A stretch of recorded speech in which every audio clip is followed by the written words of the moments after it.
Bismillahirrahmanirrahim. Assalamualaikum warahmatullahi wabarakatuh. Alhamdulillahirabbil alamin. Wa bihi nasta'inu ala umuri dunya waddin. Wassalatu wassalamu ala asyrafil anbiya wal mursalin nabiyina Muhammadin wa ala alihi wa ashabihi ajmain. Wa man tabi'ahum bi ihsanin ila yaumiddin, amma ba'd. Alhamdulillah, para pemirsa Rabbani TV yang dimuliakan Allah Subhanahu wa taala. Kita bersyukur kepada Allah Subhanahu wa taala di kesempatan kali ini kembali Allah Subhanahu wa taala mengizinkan untuk kita bertemu melanjutkan pelajaran kita, pelajaran yang sangat penting tentunya bagi kita umat Islam, yaitu pelajaran bahasa Arab, yang mana kita semuanya faham dan kita semuanya tahu bahwasanya sumber agama kita itu berbahasa Arab, baik itu Al-Quran maupun hadisnya itu berbahasa Arab. Dan kalau kita ingin memahaminya, maka tidak bisa tidak, melainkan juga kita harus memahami tentang bahasa Arab tersebut. Karena kaidah-kaidah yang ada di sana itu mengikuti apa yang ada dalam kaidah bahasa Arab. Baiklah para jamaah sekalian yang dimuliakan Allah Subhanahu wa taala, para pemirsa Rabbani TV. Ya, kita melanjutkan kembali pelajaran kita sebelumnya, yang mana di pertemuan sebelumnya kita sampai di pelajaran yang ke-8, Ad-Darsus Samin, yaitu pelajaran yang ke-8. Nah, pada pelajaran kali ini ya kita kemarin sudah membaca teksnya, teks biasa di awal pelajaran sudah kita baca dan sudah kita artikan. Nah, di kesempatan kali ini insya Allah kita akan sedikit membahas tentang ya bagaimana kemudian kita menentukan harokat dari masing-masing kata yang kita baca di dalam teks ini. Dan sekali lagi dalam penjelasan kali ini kita tidak menjelaskan secara mendetail ya dengan istilah dan rumus-rumusnya, akan tapi supaya kita paham saja mengapa ini berharokat demikian ya, tanpa harus mendetail mendalam, karena kalau didetailkan secara mendalam maka itu ya butuh waktu tersendiri. Nah, baiklah para pemirsa sekalian yang dimuliakan Allah Subhanahu wa taala, kita masuk ke teks yang ada di awal pelajaran ke-8 ini. Oh ya, yang bawa kitab silakan dibuka di halaman 42.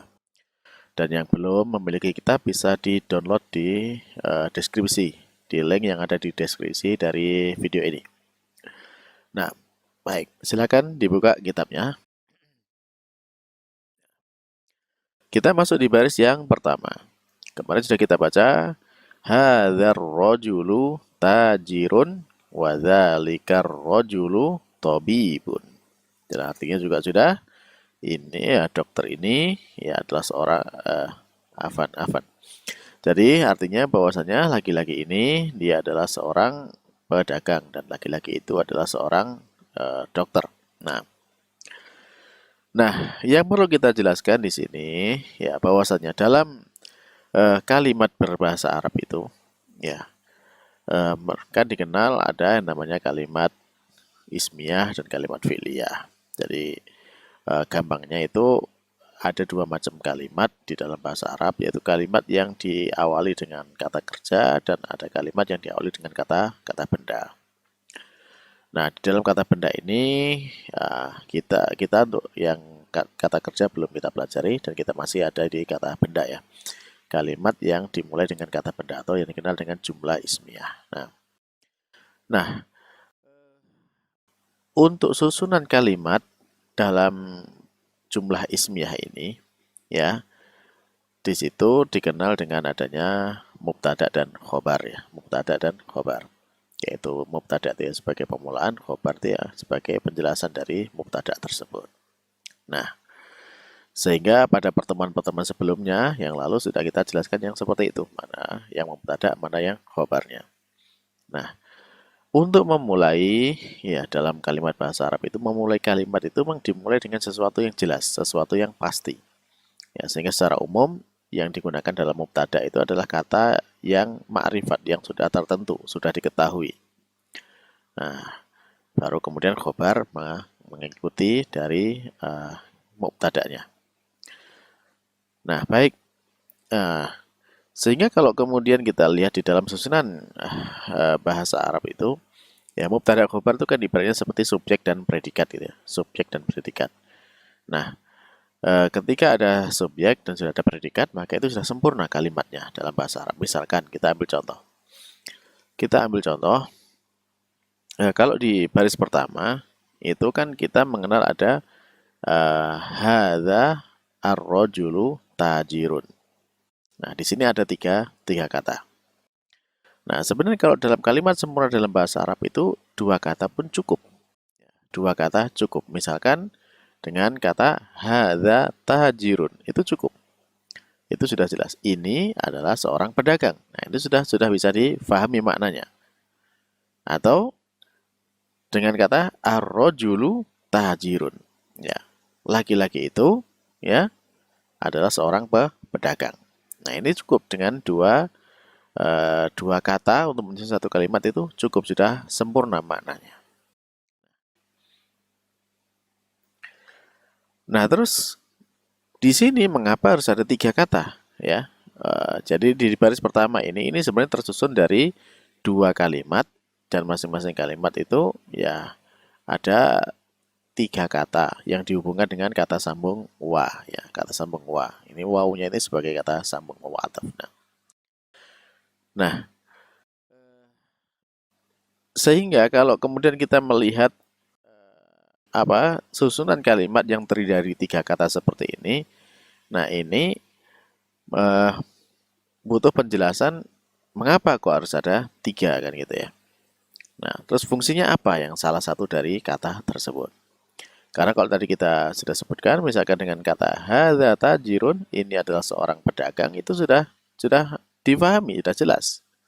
Ya, atau kemudian ar-rajulu tajirun itu laki-laki itu seorang pedagang itu juga sudah jelas. Nah, terus sekarang kalau secara apa namanya? Fungsi dalam susunan kalimat ya kalau misalkan tadi hadza rajulun, hadzanya mubtada. Ini adalah mubtadanya. Rajul tajirun itu adalah khobarnya atau penjelasan dari mubtadanya ya. Sehingga ini adalah seorang pedagang. Demikian juga kalau dikatakan dengan ar-rajulu tajirun ya. Laki-laki itu adalah seorang pedagang. Itu juga sudah jelas ar-rajulu mubtada, tajirun sebagai khobarnya. Nah, yang menjadi pertanyaan sekarang ketika susunnya tiga seperti ini. Hadzar rajulu tajirun. Ya. Eh, maka ini apa fungsinya ini? Ya, maka fungsinya itu bisa dikatakan bahwasanya ketika ada susunan seperti ini, hadzar rajulu tajirun ya. Hadza di sini sebagai mubtadanya ya. Ar-rajulu ya ingat ketika ar-rajulu ini makrifat ya. Dia bentuknya ada alif lam di depan ya maka dia masih statusnya seperti mubtada, tapi mubtada sudah ada. Terus apa fungsinya di sini? Yaitu dikenal dengan istilah badal ya, pengganti mubtada nanti ya. Sehingga ketika misalkan pun mubtadanya dihilangkan, hadza dihilangkan, tinggal ar-rajulu tajirun sudah bisa dipahami sehingga kalau tanpa ada hadza ar-rajulu berfungsi sebagai mubtada. Nah, sebagai permula. Nah, ini fungsinya seperti itu. Sehingga kalau kemudian di sana dibaca hadzar rajulu tajirun, nah, maka ini adalah laki-laki ya atau ini laki-laki ini adalah seorang pedagang. Nah, nah sehingga harokatnya untuk badalnya seperti dengan yang dibadali ya ketika hadza posisinya sebagai mubtada jelas dia adalah marfu ya selalu marfu di mubtada tanpa ada amilnya. Nah, kemudian ar-rajulu ya dia sebagai badalnya dari mubtada ya maka dia posisinya juga marfu sehingga harokatnya menjadi dhammah. Dan khobar pun demikian, khobar juga harokatnya adalah marfu sehingga dibaca tajirun juga dhammah. Ya. Ya mudah-mudahan bisa dipahami penjelasan ini ya karena ini adalah yang baru belum kita jelaskan dari pertemuan sebelum-sebelumnya supaya nanti tidak bingung untuk menentukan harokatnya. Baik, kita coba baca lagi. Hadzar rajulu tajirun. Wadzalikar rajulu tabibun. Coba silakan dibaca.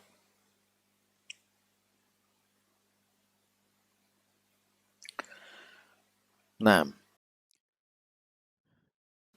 Jadi ini ya, paham dari sini tentang harokat mengapa rojulunya dhammah dan tajurnya juga dhammah. Karena rojulu berstatus sebagai badal dari mubtada ya, seperti di sini mubtadanya hadza ya.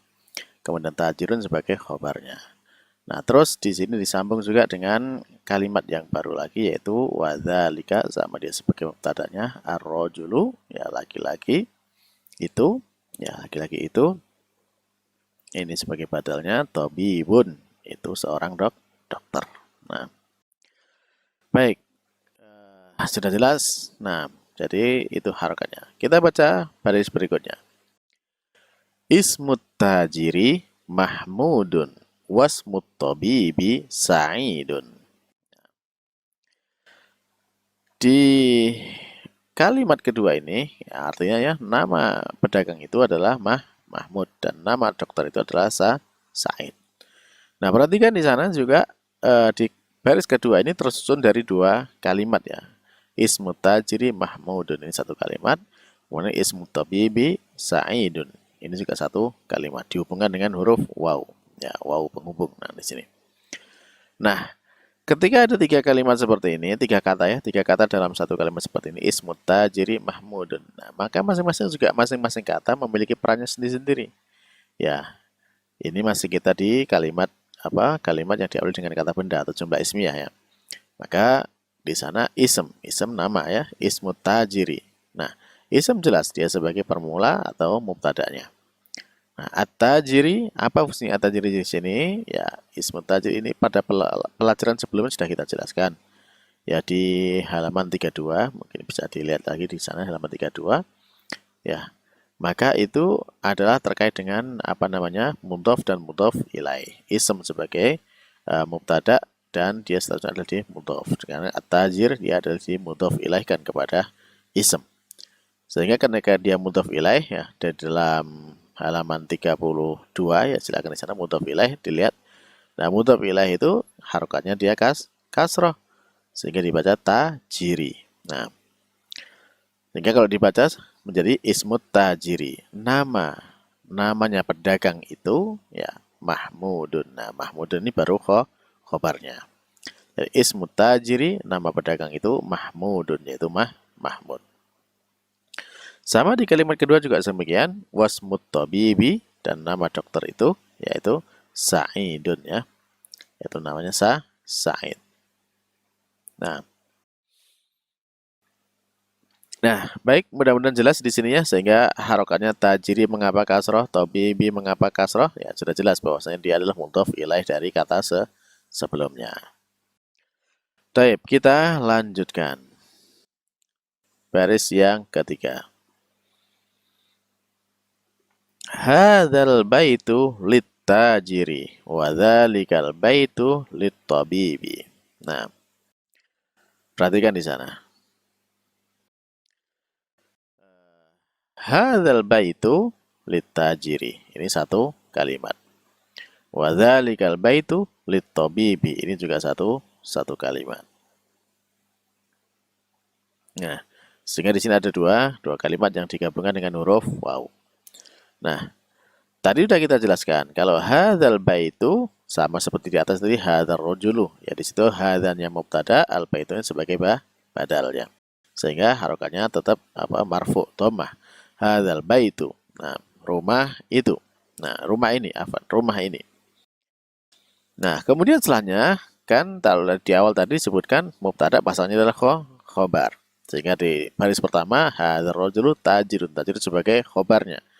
Nah, di sini mana khobarnya? Ya, mana khobarnya? Di sini lit tajir ini sebagai bagian dari khobarnya, yang di bentuk khobarnya adalah simbol jumlah ya dengan jar majrur. Ya, li adalah huruf jar yang sudah kita pelajari pada pertemuan sebelumnya. Li ini menjadikan kata setelahnya berharokat kasrah. Yang menjadi majrur. Li adalah huruf jar dan kata setelahnya menjadi majrur. Sehingga dibaca kasrah lit tajiri. Nah, kalau dibaca lengkapnya hadzal baitu lit-tajiri. Hadza itu mubtada, al baitu sebagai badal dari mubtada, li sebagai huruf jar, at-tajiri yaitu kata yang dimajrurkan oleh li. Dan lit-tajiri ini berperan sebagai khobarnya. Baik, Nah, jadi mudah-mudahan bisa difahami ya. Hadzal baitu litajiri. Jadi rumah ini untuk atau milik dari pedagang. Selanjutnya, wadzalikal baitu litabibi, dan rumah itu ya, dan rumah itu litabibi, itu miliknya dokter. Baik. Dan insya Allah mudah-mudahan ini jelas ya. Nah, baik, ini dulu yang kita jelaskan pada kesempatan kali ini. Ya, mudah-mudahan tidak menjadikan bingung dalam memahami mengapa ini berharokat doma, mengapa berharokat kasroh. Nah, dan sekali lagi, ya dengan pelan-pelan seperti ini, semoga ini bisa meresap dalam diri kita dan menjadikan kita lebih mudah di dalam memahami tentang kalimat-kalimat berbahasa Arab. Baik, para jamaah, para pemirsa sekalian yang dimuliakan Allah Subhanahu wa taala, dengan tetap memohon bimbingan Allah Subhanahu wa taala, maka pada pertemuan kali ini kita cukupkan terlebih dahulu ya, dan kemudian kita sambung nanti insya Allah pada pertemuan berikutnya. Kita akhiri dengan doa kafaratul majelis. Subhanakallahumma rabbana wa bihamdika asyhadu an la ilaha illa anta astaghfiruka wa atubu ilaik. Wassalamualaikum warahmatullahi wabarakatuh.